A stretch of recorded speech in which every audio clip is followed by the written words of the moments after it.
Good morning students. आज हम जो पढ़ने वाले हैं बहुत लॉजिकल टॉपिक है और 1 नंबर का क्वेश्चन आता है। ठीक है, so let us start. Dispersion of light, प्रकाश का वर्ण विक्षेपण, ये आपने 10th में भी पढ़ रखा होगा। देखो बेटा क्या होता है, बहुत सिंपल सा टॉपिक है। एक मैंने ये पारदर्शी प्रिज्म बनाया है, ओके। एबीसी एक पारदर्शी प्रिज्म है, एबीसी, राइट, कोई डाउट नहीं है। कैसा है? पारदर्शी।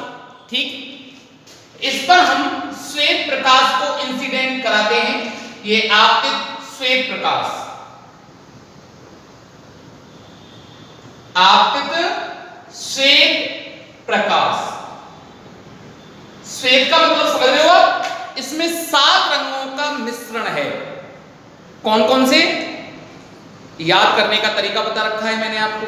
विवग्योर क्या होता है बच्चों? विवग्योर, ओके। देखो मैं और बता दूं, ये तो आपको रट गया होगा एक प्रकार से। विवग्योर, ये 7 रंग हैं, ठीक है। अच्छा, अब यहां पर क्या होगा? सबसे पहले इस सतह पर, ये पहला फलक है, ये दूसरा फलक है, क्या होगा बताओ बच्चों? अपवर्तन होगा सबसे पहले इस जगह पर, अपवर्तन होगा। अपवर्तन के पश्चात ये 7 रंगों में टूट जाएगा। इसको जाना तो इस प्रकार से था, बिल्कुल सीधा। अगर अपवर्तन ना होता तो कैसे जा रहा होता? ये बिल्कुल सीधा जा रहा होता। ये है इसका मूल पथ। अब इसको कितने रंगों में टूटना है? 7 में। तो देखो मैंने आपको पढ़ाया था विचलन कोण। विचलन कोण की डेफिनेशन याद है? आपतित किरण और निर्गत किरण के बीच का जो कोण होता है ना, वो विचलन कोण होता है।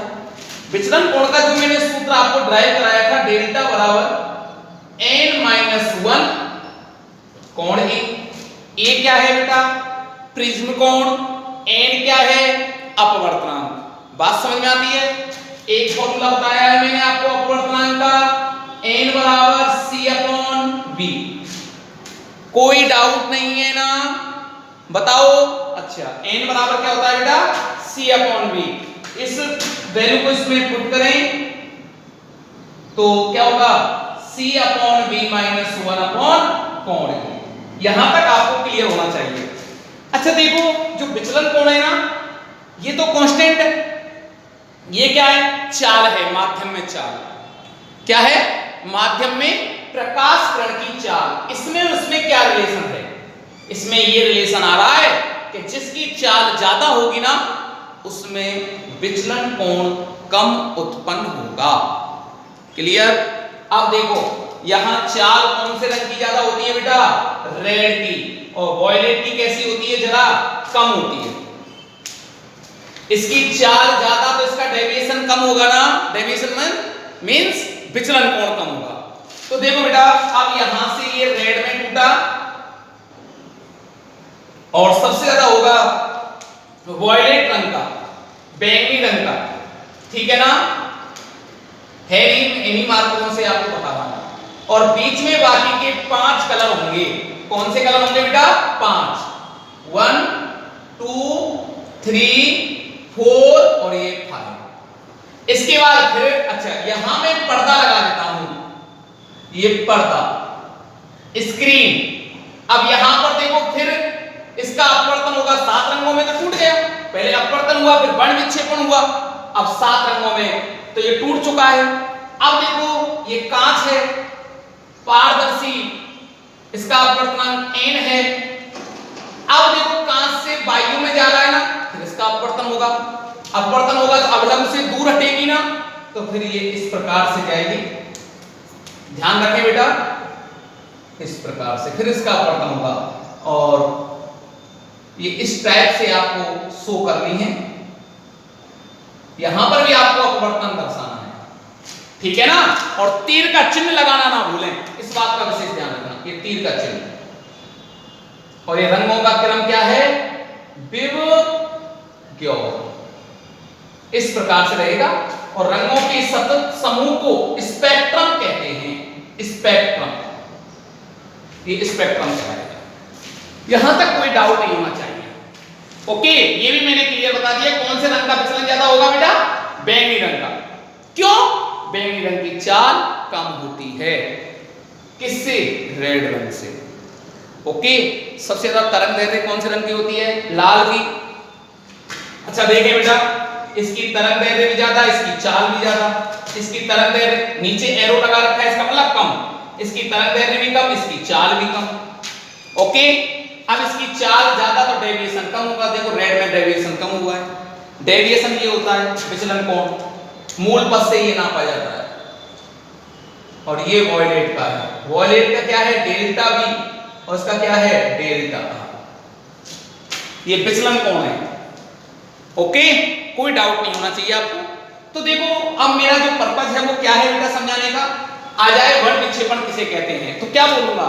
जब श्वेत प्रकाश किसी पारदर्शी प्रिज्म पर आपतित होता है तो अपवर्तन के पश्चात अपने अवयवी मूल 7 रंगों में टूट जाता है।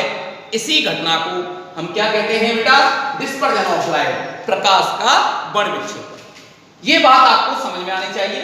एक इंपॉर्टेंट बात जो मैं लिखा रहा हूं ये है, पदार्थ का अपवर्तनांक किस पर निर्भर करता है बेटा? प्रकाश के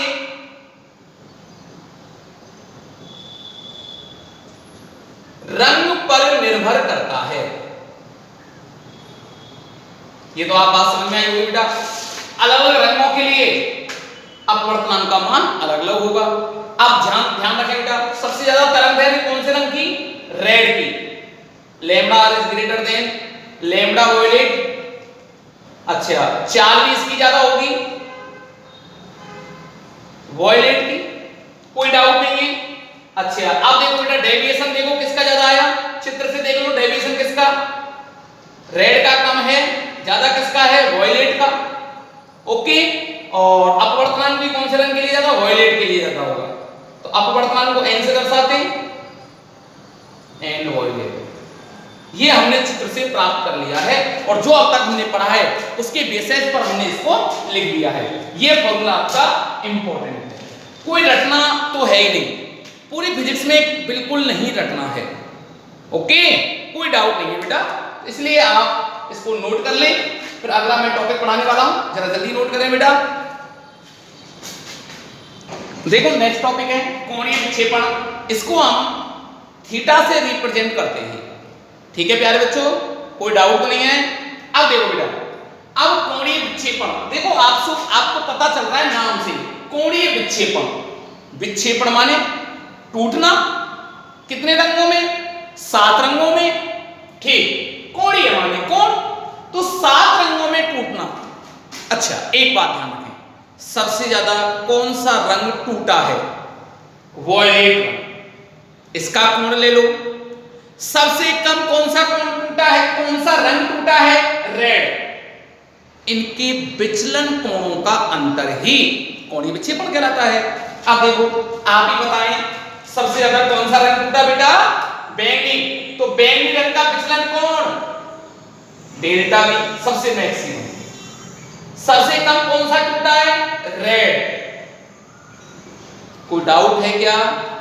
इन दोनों का अंतर, तो theta equal to delta violet minus delta red. इनके विचलन कोणों का अंतर ही कोणीय विक्षेपण कहलाता है। अच्छा हम जानते हैं, वी नो दैट, क्या है? आपको मैंने डेल्टा इक्वल टू पढ़ाया था n-1 कोण ए। कोई डाउट है आपको? इनकी वैल्यू आप इसमें पुट करें, वॉयलेट के लिए और रेड के लिए, तो क्या आता है? डायरेक्ट रख लें अपन। अच्छा वॉयलेट के लिए रखना चाहें तो delta we equal to n-1 कोण ए। रेड के लिए 4 रेड, क्या होगा? Delta R equal to NR minus 1 कोण ए। दोनों की वैल्यू इसमें पुट कर दें इक्वेशन 1 में, तो क्या होगा theta equal to delta B NB minus 1 कोण ए माइनस डेल्टा आर की वैल्यू NR माइनस 1 कोण ए। भाई दोनों वैल्यूओं को डेल्टा V और डेल्टा R, इसको डेल्टा बोलते हैं बेटा, ओके। हिंदी में कहते हैं वॉयलेट रंग का विचलन कोण या बैंगनी रंग का विचलन कोण, ये लाल रंग का विचलन कोण, ओके।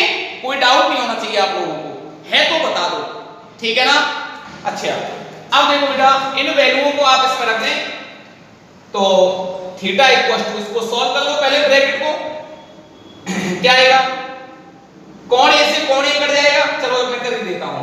कोण ए NB माइनस कोण ए माइनस कोण ए NR माइनस माइनस प्लस कोण ए, इसमें से कुछ कैंसिल आउट हो रहा है ना, इसको कर दीजिए। तो थीटा इक्वल टू क्या आएगा बेटा, इसमें से कोण ए कॉमन आ रहा है, कौन सा कोण है ये, प्रिज्म कोण, और क्या आता है NB माइनस NR, ये आता है, ओके। ये कोणीय विक्षेपण है, कोणीय विक्षेपण, ओके। कोई डाउट नहीं होना चाहिए। Angular dispersion, okay. अब देखो थीटा ये किस पर डिपेंड करता है, एंगुलर डिस्पर्जन, ये एक तो प्रिज्म कोण पर और एक पदार्थ के अपवर्तनांक पर, ओके, पदार्थ के अपवर्तनांक पर, और ये आपतन कोण पर तो निर्भर करता नहीं है। देखो आई नहीं आ रहा ना कहीं, इसमें आ रहा है क्या बच्चों, बिल्कुल नहीं आ रहा, ठीक है। अब ये हो गया, ठीक है, कर सकते हो ना, कोई डाउट नहीं है, तो इसको आप नोट कर लीजिएगा फटाफट। अच्छा एक बात ध्यान रखना, इसका मात्रक क्या होगा, डिग्री में होगा, कोण है, ओके, जरा नोट करें। हाँ देखिए ये बहुत ही इंपॉर्टेंट नोट है बेटा, ठीक है ना, काफी काम आता है, 1 नंबर का भी आ सकता है। मैं जितने भी नोट लिखा रहा हूं ना, उनको सभी नोटों को आप एक बार ढंग से पढ़ के जरूर देखें, क्यों इस बार भी 1 नंबर का क्वेश्चन ऐसा ही पूछा गया था जो विशेष इंपॉर्टेंट था, ओके। हर कोई उसको करा नहीं पाता, लेकिन मैं आपको, वो भी क्वेश्चन मेरे नोट्सों में था, ठीक है ना, नोट इसलिए मैं आपको लिखाता हूं, ओके। हाँ देखें, ये आपको नॉलेज, जो भी नॉलेज है उसको डेवलपमेंट करते हैं। आई आर आपतन कोण, अपवर्तन कोण, प्रिज्म कोण, विचलन कोण और न्यूनतम विचलन कोण, इसको सबको किसमें मेजर करते हैं बेटा, डिग्री में, ठीक है ना। श्वेत प्रकाश जो व्हाइट लाइट होती है उसके अवयवी रंग कौन से होते हैं, 7 अवयवी रंग होते हैं, कितने बेटा, 7 अवयवी रंग होते हैं, विविध, ओके। इनमें से जो सबसे मैक्सिमम वेवलेंथ होती है वो रेड रंग की होती है और सबसे कम किसकी होती है, वॉयलेट की, ये आपको पता होगा। इसमें एक और, अच्छा इनमें से ये ज्यादा संवेदनशील कौन सा होता है बेटा, नीला रंग होता है, सबसे ज्यादा संवेदनशील, ओके। अब देखो इसमें एक और तो हम मानते हैं नीला रंग, और नीले रंग के इधर कौन कौन से बचे, ये रंग बच रहे हैं हमारे, बिव, BI, ओके। और इधर कौन से बच रहे हैं, OR, ये लाल रंग की कैटेगरी में आते। तो येलो रंग है ना, जो येलो Y है, उसको मध्य कलर कहते हैं। कौन सा कलर कहते हैं बेटा, तो दूसरे, पीला रंग स्पेक्ट्रम को कितने भागों में विभाजित करता है, 2 भागों में विभाजित करता है, 2 पार्ट में, येलो रंग। तो येलो रंग को कौन सा रंग कहा जाता है, मध्यमान रंग कहा जाता है, इस बात का विशेष ध्यान रखना। इसीलिए पीली प्रकाश किरण को, जो पीला रंग है उसकी जो किरण है उसको मध्य किरण भी कहते हैं, क्लियर, कोई डाउट नहीं है। पीले प्रकाश का अपवर्तनांक अगर निकालें तो क्या होगा, ये मध्यमान रंग है, माध्य का सूत्र होता है राशियों का योग बटे राशियों की संख्या, तो होता है, लेकिन ध्यान रखना यहाँ पे क्या निकालना है, अपवर्तनांक निकालना है दोनों का। तो कौन कौन से रंग हुए बेटा, एक तो रेड लेना है, ये कैसा हुआ, मध्य रंग हुआ, एक वॉयलेट और रेड दोनों को जोड़ो और 2 का भाग दो, ये तो सूत्र होता है राशियों का योग बटे राशियों की संख्या। यहाँ पे दोनों के लिए वॉयलेट रंग का मध्यमान रंग आ जाता है। ओके, कोई डाउट नहीं है। तो ये सूत्र हमने कैसे अप्लाई किया? हमने ऐसे किया, इन रंगों की दोनों रंग हैं, इनके अपवर्तनांक के लिए दोनों को ऐड किया, दो को भाग दिया ना, तो जो अपवर्तनांक आता है ना, ठीक है ना, जो अपवर्तनांक आता है वो जो येलो कलर के अपवर्तनांक के बराबर होता है, इसीलिए इसको हम मध्य रंग कहते हैं। ठीक है, कोई डाउट नहीं होना चाहिए बेटा। तो यहां तक इसको नोट करें। हाँ देखिए, एक लास्ट टॉपिक और इसमें प्रिज्म के ऊपर बेसिस पर विक्षेपण क्षमता, इसको अपन ओमेगा से रिप्रेजेंट करते हैं। इसका जो फॉर्मूला आता है ना, तो ओमेगा इक्वल टू होता है बेटा कोणीय विक्षेपण क्षमता, कोणीय विक्षेपण थीटा से रिप्रेजेंट करते हैं। और मध्यमान रंग कौन सा है? येलो। येलो रंग के विचलन कोण का अनुपात, दोबारा से सुने, कोणीय विक्षेपण और मध्यमान रंग कौन सा है? पीला रंग के विचलन कोण का अनुपात ही विक्षेपण क्षमता कहलाती है। अब देखो बेटा, हम ये थीटा तो आपको पढ़ा चुके हैं, थीटा इक्वल टू बेटा कोणीय विक्षेपण, अब ये भी पढ़ाया था, क्या था? एन माइनस एन आर कोणीय, और विचलन कोण का मान निकाल सकते हो डेल्टा वाई। कैसे निकालोगे? एन येलो माइनस 1 कोणीय, इन दोनों की वैल्यू पुट कर दो उसमें, आंसर आपके सामने होगा। तो ओमेगा इक्वल टू थीटा की वैल्यू बोले एन वॉयलेट कोणीय अपॉन कोण के। यहां तक बताओ कोई डाउट है क्या? कोई डाउट तो नहीं है बच्चों? ठीक है ना, क्लियर है ना? अच्छा, कोणीय से कोणीय कैंसिल आउट हो गया बेटा। तो ओमेगा इक्वल टू क्या आता है आपका? N violet minus N R upon N yellow minus 1। ये आ गई आपकी विक्षेपण क्षमता। ये केवल और केवल इस पर डिपेंड करती है अपवर्तनांक पर। ये आपके नीट में एक क्वेश्चन आया था कि कोणीय विक्षेपण क्षमता, जो विक्षेपण क्षमता है वो प्रिज्म कोण पर निर्भर करती है। ये कथन सत्य है असत्य है, इस प्रकार से ये था। ओके, तो ये प्रिज्म कोण पर निर्भर नहीं करती। ठीक है बच्चों, इसका कोई मात्रक नहीं होगा, क्यों? ऊपर भी अपवर्तनांक है, नीचे भी अपवर्तनांक है, और अनुपात का कोई मात्रक होता भी नहीं है। दूसरी बात, अपवर्तनांक का वैसे भी स्वयं में भी मात्रक नहीं है कोई, इसलिए ये राशि कैसी होगी बेटा? यूनिटलेस, मतलब मात्रकहीन राशि होगी। ओके, ये आपकी समझ में आ गया होगा। ठीक है, कोई डाउट तो नहीं है बच्चों? ठीक है ना, तो यहां तक इसको ढंग से आप कर लेना। आज के लिए इतना ही काफी। Thank you so much, note कर लो।